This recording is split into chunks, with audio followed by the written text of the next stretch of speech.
Hello, everyone, and welcome back to the show that is always free but so good you'll be saying, I'd buy that for $1, yeah!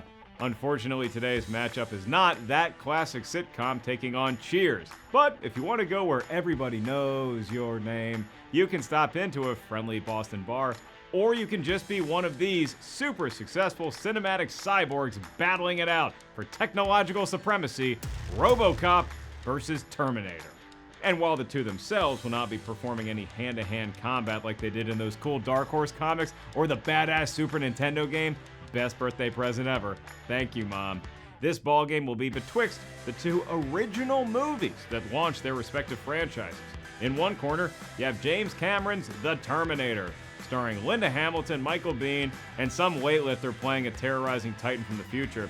In the other corner is Paul Verhoeven's RoboCop, in which old Detroit isn't policed by Bill Laimbeer or Barry Sanders, but by an entity that's part man, part machine, all cop.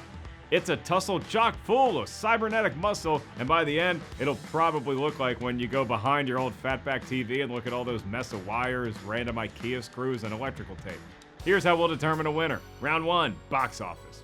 Round 2, tomato meter / audience score. Round 3, characters. Round 4, iconic moments.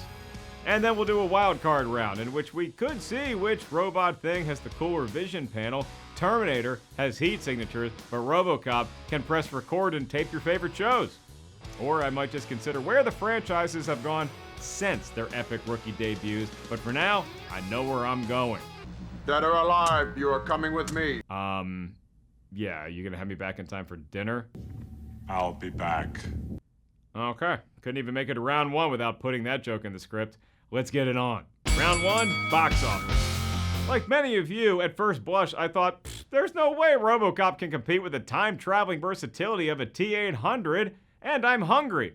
Hey, I think this guy's a couple cans short of a six-pack. But then I realized we're just battling between 1984's The Terminator and 1987's RoboCop, and then I thought, ooh, we got us a ball game. And I'm still hungry. So now, after I ate, it's anyone's game to win, as long as that anyone is at least half of a robot with lots of R-rated action. Despite the Motion Picture Association of America's rating, both films crushed at the domestic box office. Yes, kids, before Deadpool, we did have other successful movies that y'all somehow were able to see way too young. When The Terminator hit theaters in 1984, Orion Pictures didn't market it all that heavily, as they perceived the project to not be in their fine cinema wheelhouse. But once the public got their hands on it, Arnold Schwarzenegger became an international sensation, and the film grossed $103 million at theaters across the USA. Yep, the film that originally came to director James Cameron as a weird vision of kitchen knives attacking him in a nightmare was now a certifiable hit. And it also spawned the inevitable copycat robot-based films to capitalize on that marketplace, not the least of which was RoboCop. And while Paul Verhoeven does credit The Terminator as being an influence on Murphy and his OCP struggles, once that film came out in 1987, it took on a markedly different tone than its stepdaddy. I'm sure it's only a glitch. So The Terminator is a futuristic time-traveling sci-fi action horror hybrid, but RoboCop tosses brutal violence and social commentary into the blender, adds a dash of satire with a pinch of humor to round out the recipe. It eventually made a winning formula, as the original RoboCop grossed $125 million in domestic theaters.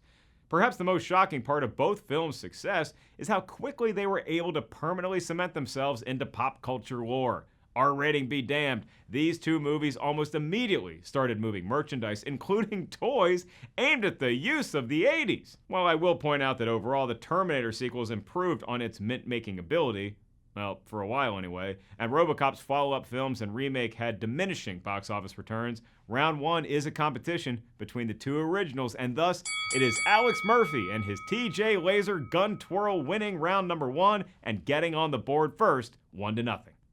Pretty neat. Round 2, tomato meter / audience score. If the sheer size of Arnold or the gratuitous usage of blood in RoboCop surprised you, well, prepare to now be shocked. Both films are as dominant as their title characters are on the tomato meter.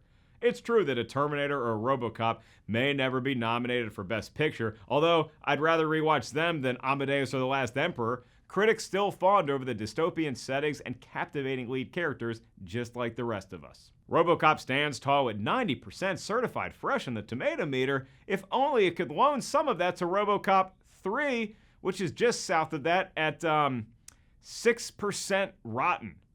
Mr. Blutarsky, 6.0. I award it no points, and may God have mercy on its soul. But again, we're just looking at part ones here, so I was just making fun of RoboCop 3 for no reason, and 90% is a tall order to topple, even for a cyborg hiding underneath living, breathing exoskeleton. But this T-800 is up to the task, as the Terminator has done the unthinkable. It's a perfect 100%! Even John Connor from the future couldn't have foreseen that. Wow! Toy Story, Toy Story 2, and the Terminator. All perfect 100%. Good luck at those mixers, Buzz Lightyear. I think I have to go. To be fair, I will also now highlight the lowlight of the Terminator franchise. It's Terminator Jenny Smith, resting at a rotten 27%. Both terrible movies in their canons rebound somewhat on the audience score, as RoboCop 3 improves to 14%, and Jenny Smith isn't even the lowest Terminator film on that metric. No. That honor is reserved for Part 3, Rise of the Machines, which is just 46%. It's almost like audiences didn't buy the fact that Claire Danes suddenly remembers she can fly a plane 2 hours into the movie. Huh. But the OGs remain strong and competitive on the audience metric. RoboCop's percentage matches the year that its opponent was born, 84, while the Terminator still gets the honor roll credit at 89%. It's about as close as these two franchises would get until we get the crossover! Anyone listening? I know studio execs love my show, and I'm just begging y'all, on behalf of us fans, give us RoboCop versus Terminator, please. You're telling me Alien can fight Predator and Kramer can battle Kramer, but these two A-list hunks can't duke it out? And maybe give RoboCop 3 strokes. He needs it. For funsies, Arnold's pet franchise dwarves Peter Weller's the rest of the way. All of the Terminator films average a still fresh 65% on the tomato meter. Meanwhile, the extra RoboCops weigh that average down to 49%. It's almost like having an 8-year-old drug kingpin didn't work. Huh. The Terminator is going to take this round Back to the Future with him and gets a game-tying win in round 2. Come with me if you want to live. Round 3, characters. This next round will feature all of the lead, side, ancillary, and cameo roles in each film. Obviously, we couldn't just call it villains because Arnold is the bad guy, and we couldn't call it heroes because RoboCop is much more heroic than anything in the what's it? Oh, right. Sarah Connor. I'm sorry, I totally messed up that pronunciation. Sarah Connor. Sarah Connor. Linda Hamilton's performance as the damsel in distress turned hero defending the future of humanity had to hit all the right notes to take our attention off of Schwarzenegger's biceps, and boy, did she ever. Any list that ranks cinematic female heroes is going to have Sarah Connor close to the top. As a matter of fact, we've actually done a versus where her and Ellen Ripley take it down to the wire. But leaving gender roles aside, Sarah stands tall as a true 1980s icon, working jobs just to make ends meet, and now she's this robot sent back from the future hell-bent on the single purpose of trying to kill her? Mondays, am I right?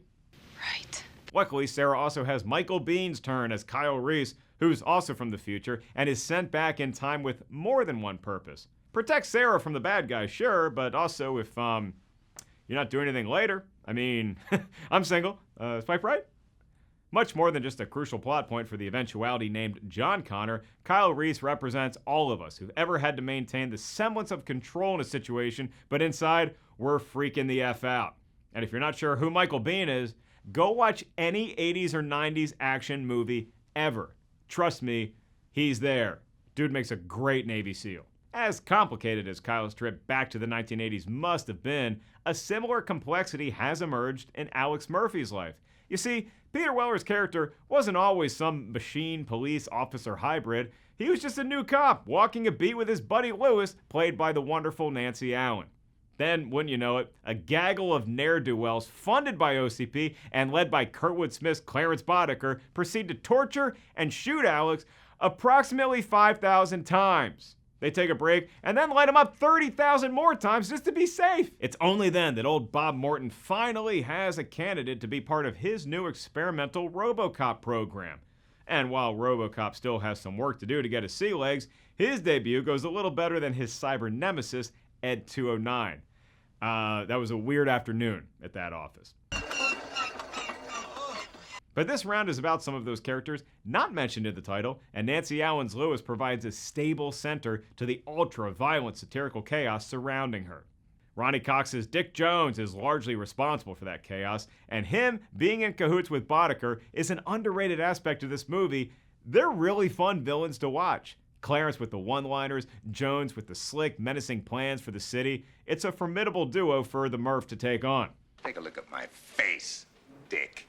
However, the most interesting character aspect of RoboCop is him wrestling with his own demons. His brain may have been in a body on life support, but the memories of his family come rushing back unannounced and wreak havoc on his ability to execute his orders. Executing orders is something the Terminator is pretty good at, and he's great at executing people. I mean, his name's the Terminator. Wrong. Setting the tone for future villains who are big on violence, small on words like, say, Anton Chigurh, Arnold Schwarzenegger took weapons training for months in order to get down his pattern so well it looked like he was an actual machine when they were wielded in either hand. Plus, those sunglasses, that is peak 1980s badassery. They even look good driving around a 2020 Ford Fusion. Despite Arnold matriculating in his action career, the Terminator works primarily because of our ability to connect and identify with Sarah Connor. We as an audience understand where she is in life. We feel her fear of an unstoppable villain and her confusion as she develops feelings for Reese over the course of the movie. And whereas the film's effects might not live up to, say, modern Jim Cameron standards, the characters themselves resonate as timeless. Luckily so, because, the whole movie's about time travel. Both films provide a combustible mix of dynamic heroes and filthy evildoers, but it's the singular threat of an all-time box office legend and the spectrum of human emotion jogged by his targets that inches the Terminator above RoboCop in this round. The T-800 gets the W and is now up 2-1. That's right. And I was assigned to This is fucking great. Round 4, iconic moments. Movies are fun, franchises are funner, which is not a word, and funnest is definitely not in Webster's dictionary, but if it was, they might see a picture of the great moments these two films have given us over the years. Perhaps it would be the tongue-in-cheek image of a brand new 6000 SUX, the preferred vehicle of bad guys in RoboCop, or it might simply be the iconic image of Arnold, a stone-cold robotic assassin from another time, wearing sunglasses that were certainly not bought at a gas station. Not that there's anything wrong with that. Long after the lights have gone up, it's the moments we remember from these two flicks that keep us hungry for more, and in the specific cases of RoboCop and Terminator, give the studio execs confidence to greenlight multiple sequels. For Terminator, although he didn't have a ton of dialogue, Arnold made the most of his on-screen chatter. Your clothes. Give them to me. Is exactly how a robot might demand suitable 1980s attire. And if said robot was murderous, you would expect to see epic violence like the melee at the police station, or when that robot is horrifically resurrected, proving to be a seemingly indestructible force. But if it's iconic lines you want, nothing can top "I'll be back." What could have been a throwaway line became the bat signal of the franchise, spawning multiple iterations and dozens of callbacks in other movies. However, the two moments that stand out the most to this guy, who is technically from the future if you're Sarah Connor in 1984, is when her and Kyle Reese team up to defeat Arnold once and for all. Or at least until 1992. They lure him into a trap after blowing him up, then squish him to a pulp in a move that surely inspired Casey Jones to do a similar move to the Shredder in 1990's Teenage Mutant Ninja Turtles. Yes, I remember that movie well. Oops! The influence of James Cameron's Terminator is clearly evident in Paul Verhoeven's RoboCop, as Alex Murphy doesn't have a whole lot to say once he becomes a cybernetic organism with trace amounts of humanity left over. And while it may not be as instantly recognizable as "I'll be back," Dead or alive, you are coming with me. is just as cool in my humble opinion, and again, I'm from the future. Seeing the badass image of RoboCop walking through a gas station fire to clip an ne'er-do-well on his motorcycle, or watching him get the ultimate revenge on a pervert must have made audiences cheer in the theater. And for that last part, maybe make dudes grab their crotch just out of sheer reflex. The climactic clash of RoboCop versus Ed 209 is a hoot, but it's Ed's first scene that is actually the most memorable. He's introduced as a new police force in a stuffy corporate meeting, only to not hear when the gun is dropped on the floor as a means of surrender during a demonstration. What was supposed to be a fun demo of technology to help the office get over that 2 p.m. feeling turns into a deadly assault on some poor stiff, and then there's Dick Jones, while the victim's body is still warm, says, "It's only a glitch." Man, those suits are really focused on the bottom line. Dick, I'm very disappointed. Dick Jones has a fitting demise from that very same office that is fairly cathartic, but not before his boy Clarence Boddicker has a ball from start to finish.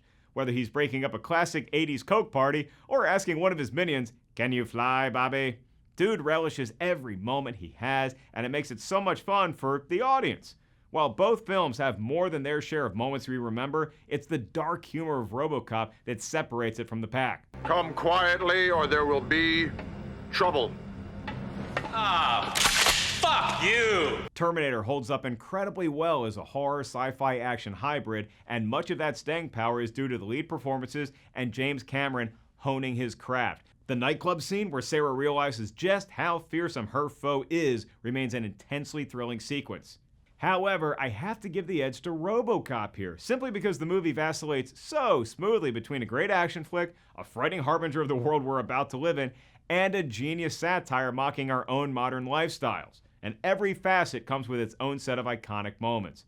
Thank you for your cooperation. Good night. I'll buy that for $1. RoboCop takes this round, ties the ball game, and now we head into the wild card round with a little bit of trash talk. Your move, creep.